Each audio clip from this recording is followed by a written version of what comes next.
నమస్తే అండి. Summer start అయ్యింది. మా మామిడి చెట్టు పూత స్టార్ట్ అయ్యి కాయలు కాయడానికి రెడీగా ఉందండి. ఈ సంవత్సరం ఎక్కడ చూసినా మామిడి చెట్ల పూత అయితే భలే పూసిందండి. దేవుడి కరుణించి వాతావరణం అనుకూలిస్తే గనక మామిడి పళ్ళ ప్రియులకు పండగే పండగ. ఓకేనండి, ఇవాల్టి వీడియో ఏంటంటే, ప్రీవియస్ వీడియోలో అమ్మాళ్ళ ఇంటికి వచ్చామని చెప్పాను కదండి. వచ్చిన తర్వాత అమ్మాళ్ళ ఇంట్లో ఏం చేస్తానో మీకు ట్యూస్డే వ్లాగ్ లో షేర్ చేశాను కదండి. మరి ఇవాల్టి వీడియో ఏంటంటే, ఫ్రైడే రోజు మా అమ్మ మార్నింగ్ రొటీన్ ఎలా ఉంటుందో, అలాగే ఆ రోజు నేనేం చేశానో, మా వారు ఏం చేశారో ఈ వీడియోలో మీకు షేర్ చేస్తాను. ప్రతి శుక్రవారం ఉదయం నాన్న ఇలా షాప్ లోను, ఇంట్లోను, బయట వేప చెట్టు దగ్గర దీపం పెట్టుకుంటారండి. మామూలుగా అయితే మనకి ఎండాకాలం స్టార్ట్ అయిపోయినట్టే ఉంది, కానీ అమ్మాళ్ళ ఊర్లో మాత్రం ఇంకా శీతాకాలం లాగే ఉందండి. ఉదయాన్నే లేవాలంటే చలి చాలా ఎక్కువగా ఉంది. అందుకనే నేను ఆ చలి కోసం ఉదయాన్నే లేవలేదు. నేను లేచేసరికి అమ్మ వాకిట్లో కల్లాపు జల్లేసుకొని, ముగ్గులు పెట్టేసుకొని, నాన్నకి పూజకి కావలసినవన్నీ రెడీ చేసి ఇచ్చేసింది. అమ్మ వాళ్ళకి ఎండాకాలం మార్చి నెల నుండి స్టార్ట్ అవుతుందండి. ఫిబ్రవరి నెల మొత్తం ఉదయం సాయంత్రపు వేళలో చలిగానే ఉంటుందండి. అమ్మ వాళ్ళు చెల్లి వాళ్ళ ఇంటికి వెళ్లారని చెప్పాను కదండి. వెళ్లిన రోజు సాయంత్రమే వచ్చేసారండి. ఇక అమ్మ ప్రతిరోజు మార్నింగ్ రొటీన్ ఎలా ఉంటుందంటే, ఇల్లు వాకిలి తొడవడానికే గంట పడుతుంది. వాటితో పాటు ఆవులు కూడా ఉన్నాయి కాబట్టి ఇంటి దగ్గర తొడవడం అయిన తర్వాత ఆవుల దగ్గర కూడా తుడిచేసి పేడ తీసేసుకొని వాటి దగ్గర కూడా శుభ్రం చేసేస్తుంది.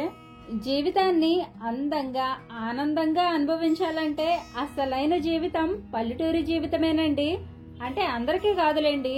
పాడి పంటల్ని, పశుపక్షాదుల్ని, నేచర్ని ఎవరైతే ఇష్టంగా ఫీల్ అవుతారో అలాంటి వాళ్ళందరూ చాలా ప్రశాంతంగా జీవితాన్ని ఆస్వాదిస్తారు. మా అమ్మ నాన్నకైతే ఈ లైఫ్ అంటే చాలా ఇష్టమండి.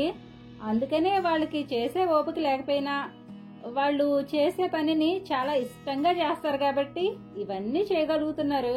అమ్మ వాళ్ళలాగే మా ఇంటి దగ్గర కూడా నేను ఒక ఆవుని పెంచుకోవాలని ఎప్పటి నుంచో కలలు కంటున్నాను. కానీ ఆవుని పెంచుకునే సౌకర్యం మా ఇంటి దగ్గర లేక పెంచుకోవట్లేదండి. పెంచుకోవాలన్న నా కోరిక తిరగపోయినా అమ్మ వాళ్ళైనా ఆవుని పెంచుకుంటున్నందుకు నాకు చాలా హ్యాపీగా ఉందండి. వచ్చినప్పుడల్లా ఆవుల్ని చూసుకోవడంలో నేను కూడా అమ్మకి హెల్ప్ చేస్తూ ఉంటాను. ప్రతిరోజు ఉదయం మా అమ్మ ఇంట్లో పనులన్నీ చేసుకుంటూ, ఒకవైపు ఆవుల్ని చూసుకుంటూ, ఇంకోవైపు షాప్ చూసుకుంటూ, తను స్నానం చేసి దీపం పెట్టేసరికి టైం 10 అవుతుందండి. అందుకని ఉదయం లేవగానే ఫస్ట్ ఇల్లు వాకిలి తుడిచేసి పూజా సామాగ్రిని తోమేసి నాన్నకి ఇచ్చేస్తుంది.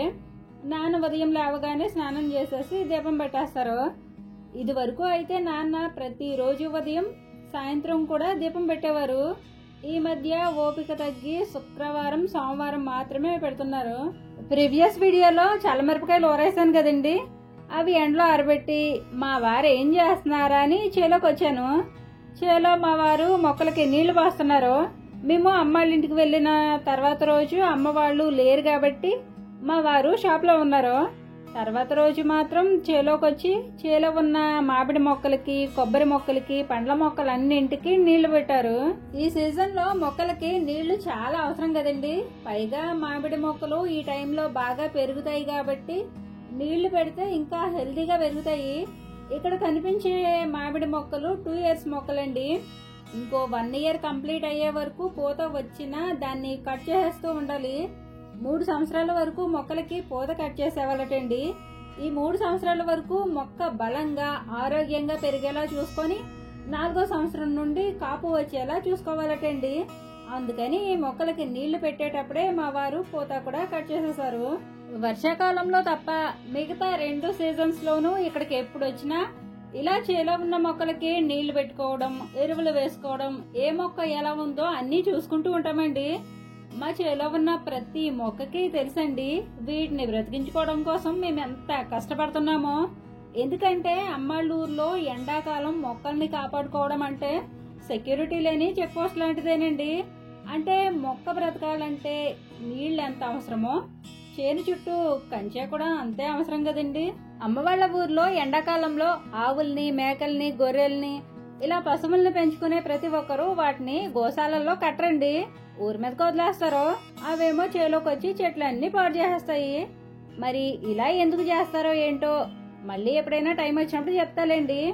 ఇక చేలో నుంచి ఇంటికి వచ్చేసాక అమ్మ వెన్న చేయమంటే వెన్న చేశాను. నా పక్కన రెడ్ సారీ కట్టుకుని ఉన్నది మా పిన్నండి. తను రీసెంట్ గా హైదరాబాద్ వెళ్ళొచ్చింది. అక్కడికి వెళ్ళిన కబుర్లేమో తను చెప్తుంది, వైజాగ్ వెళ్ళొచ్చిన కబుర్లేమో నేను చెప్తున్నాను. ఇలా కబుర్లు చెప్పుకుంటూ వెన్న అయితే చేసేసానండి.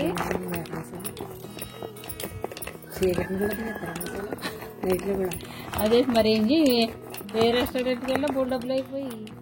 అమ్మ వంట మట్టి పాత్రలోనే చేస్తుందని చెప్పాను కదండి. అమ్మకి ఓ 10 సంవత్సరాల నుండి ఆరోగ్యం బాగుండట్లేదండి.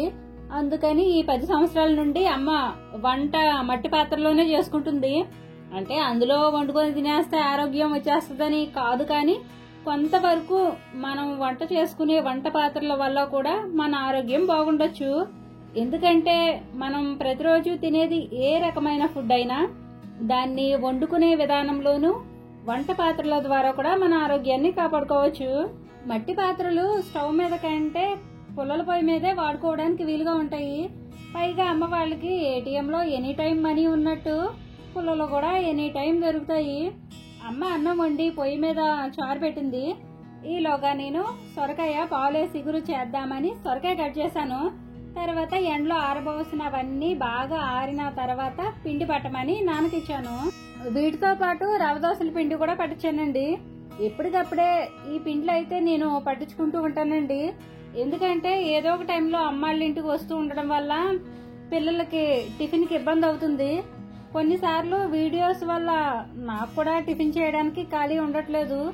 అందుకని ఎప్పుడైనా టిఫిన్ చేయడానికి టైం లేనప్పుడు ఇన్స్టెంట్ గా టిఫిన్ రెడీ చేయడానికి ఉంటుందని ఇలా పిండి పట్టించుకుంటానండి. పైగా నేను అన్ని రకాల చిరుధాన్యాలని, పప్పుల్ని కూడా వేస్తున్నాను కాబట్టి ఆరోగ్యానికి ఆరోగ్యం కూడా. అయితే ఇవి డైరెక్ట్ గా పిండి పట్టించకుండా ఫస్ట్ వీటిని శుభ్రంగా కడిగేసుకొని ఎండలో బాగా ఆరబెట్టి అప్పుడు పిండి పట్టేస్తాను.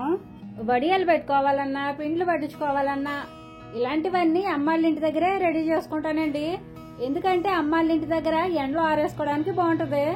అలాగే ఫ్లోర్ మిల్లు కూడా ఉంది కాబట్టి అలా రెడీ చేసుకొని ఇలా పిండి పట్టి చేసుకోవచ్చు.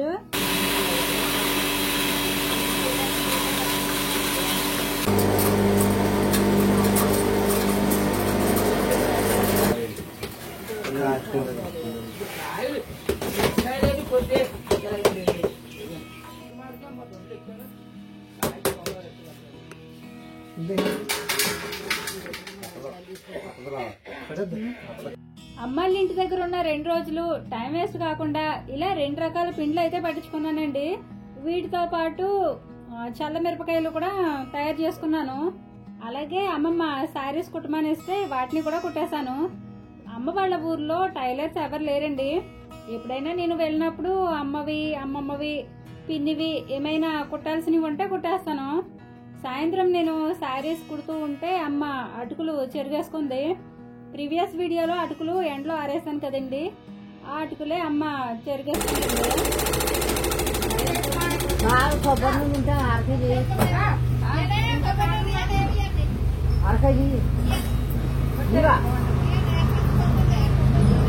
ఇక్కడ ఉండగా పట్టిపోతాయా? ఏం పెట్టాం పిల్ల బాబు. ఓకేనండి, సరదాగా ఓ పాట, మంచి కోసం ఓ మాట చెప్తాను. నేను పాడిన పాట ఏ సినిమాలోదో చెప్పండి. ప్రాతి సవీణియ పైన, దినకరమయూహతాంత్రుల పైన, జాగృత విహంగతతులే వినీల గగనపు వేదిక పైన.